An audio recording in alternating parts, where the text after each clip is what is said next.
Nandito tayo ngayon sa CHD, ang Council for Health and Development na kalipunan ng mga community-based health programs kung saan sila ay nagsasanay ng mga community health workers na magbibigay ng pangkalusugang serbisyo at edukasyon kagaya ng stroke. Ang stroke ay isang layman's term. Pagka sa medical, tinatawag sa cerebrovascular accident. Alam naman natin na pag na-stroke ka, hindi ka nakakalakad, di ba? Minsan nawawalan ka ng malay. Pero ano ba talaga ang stroke? Basta't hindi nabibigyan ng supply ng dugo ang brain tissue, ibig sabihin, wala ring oxygen na napupunta dito. So, namamatay yung brain cells.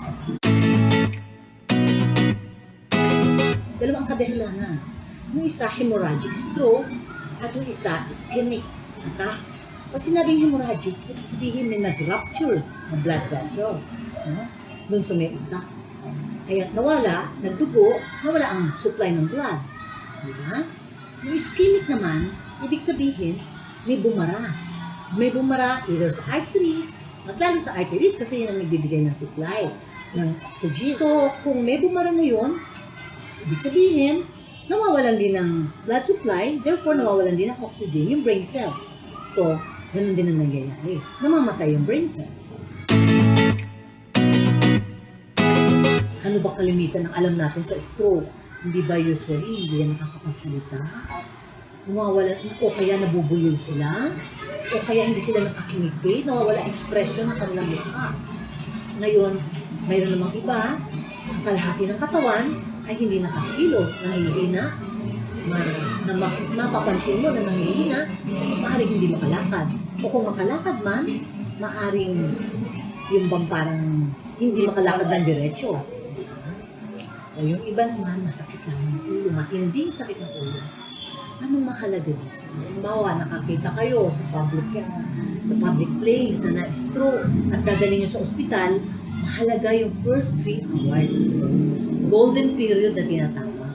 Kasi agad-agad, madadiagnose kapag nasa emergency room at makakapaggawa ng diagnostic examination. Kapag ka nagamot siya noon, mas malamang ay masurvive niya itong stroke na to.